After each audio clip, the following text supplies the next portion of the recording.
Shalom, Bapak Ibu semuanya, Jemaat Rehoboth Kana yang dikasihi oleh Tuhan. Salam sejahtera dalam kasih Tuhan Yesus Kristus. Jumpa lagi di Sapa Jemaat hari ini, Selasa 8 Maret tahun 2022. Baik Bapak Ibu, tema yang saya berikan di Sapa Jemaat hari ini yaitu bangkit dari ketertiduran rohani.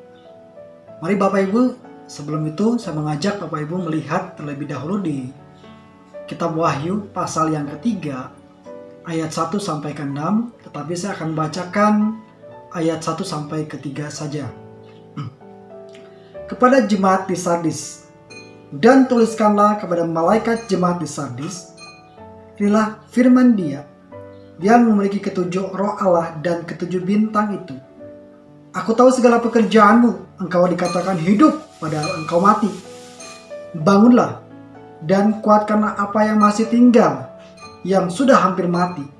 Sebab tidak satupun dari pekerjaanmu aku dapati sempurna di hadapan Allahku. Karena itu ingatlah bagaimana engkau telah menerima dan mendengarnya. Turutilah itu dan bertobatlah. Karena jikalau engkau tidak berjaga-jaga, aku akan datang seperti pencuri dan engkau tidak tahu pada waktu manakah aku tiba-tiba datang kepadamu. Baik Bapak Ibu, surat kepada jemaat di Sardis ini berbeda dengan surat-surat kepada jemaat lainnya. Surat di jemaat Sardis ini tidak merinci atau tidak kedapatan satupun bahaya, baik dari luar maupun dari dalam. Masalah yang terjadi di dalam jemaat ini bukan dengan orang-orang Yahudi, bukan juga dengan kekaisaran Romawi, bahkan dengan guru-guru palsu atau nabi-nabi palsu. Tetapi jemaat di Sardis ini memiliki masalah semata-mata dengan dirinya sendiri. Nah, Bapak Ibu, keadaan jemaat di Sardis ini disebut atau dibilang bahwa jemaat yang hidup. Tetapi Tuhan Yesus mengetahui keadaan rohani jemaat yang sesungguhnya. Dikatakan tadi di ayat yang pertama, di bagian yang B, aku tahu segala pekerjaanmu, engkau dikatakan hidup padahal engkau mati. Tuhan Yesus mengetahui bahwa keadaan rohani mereka sesungguhnya mati. Lalu yang menjadi pertanyaannya adalah apa yang menyebabkan jemaat di Sardis ini tertidur secara rohani? Yang pertama adalah mereka cepat puas dengan apa yang mereka capai. Mereka cepat puas dengan apa yang mereka capai. Lalu yang kedua, mereka terperangkap dengan dosa kemunafikan. Yakni mereka itu melakukan ibadah dan pekerjaan pelayanan semata-mata untuk menyenangkan dirinya sendiri, untuk mendapatkan pujian dari manusia dan bukan menyenangkan hati Tuhan. Ini yang sangat berbahaya Bapak Ibu semuanya. Ini juga menjadi evaluasi buat saya pribadi. Bagaimana ketika saya dalam pelayanan, di dalam pekerjaan, apakah saya menginginkan pujian dari manusia atau pujian hanya untuk Tuhan? Baik di dalam pelayanan kita, baik untuk dalam pekerjaan kita.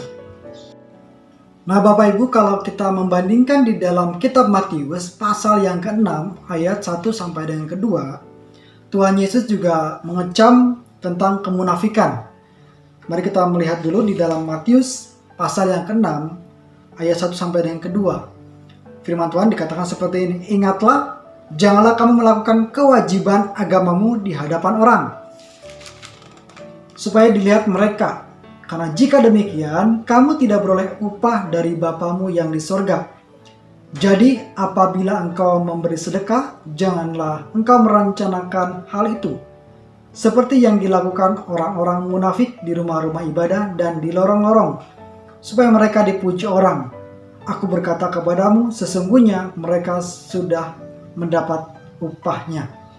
Nah Bapak Ibu, di ayat kedua juga Tuhan Yesus juga menegur, masih di kitab Wahyu pasal yang ketiga untuk jemaat di Sardis. Yesus menegur dan masih memberikan kesempatan kepada jemaat di Sardis untuk memperbaiki diri dan bertobat. Tuhan Yesus memberikan kesempatan kepada jemaat di Sardis untuk memperbaiki diri dan bertobat. Lalu kalau kita melihat di ayat yang ke-3 sampai dengan ke-5, kondisi tertidur itu, kalau tertidur secara rohani, kalau tidak dibereskan dapat berakibat fatal. Kenapa berakibat fatal? Akan menjadi orang yang munafik. Lalu di ayat yang ke-6, Tuhan Yesus menasihati agar motivasi mereka beribadah dan melakukan segala sesuatu bukan lagi karena mau mencari pengakuan manusia yang bersifat sementara. Ibadah harus dilakukan dengan ketulusan hati kita. Karena apa? Karena Tuhan Yesus yang sudah menyelamatkan kita dari dosa dan ketaatan terhadap firman Tuhan. Nah, Bapak Ibu semuanya, bahwa kehidupan rohani jemaat di Sardis menjadi pelajaran rohani kita yang berharga bagi kita semua yang hidup di zaman sekarang. Jikalau kita tidak waspada dengan keadaan rohani yang tertidur, kita pun akan terlena dan tertidur. Mari kita tetap berjaga-jaga dan melakukan ibadah dan pelayanan dengan hati yang tulus kepada Tuhan, yaitu mengasihi Tuhan Yesus segenap hati kita. Terima kasih, Tuhan Yesus memberkati. Kiranya ini menjadi kekuatan, menjadi evaluasi bagi kita semua.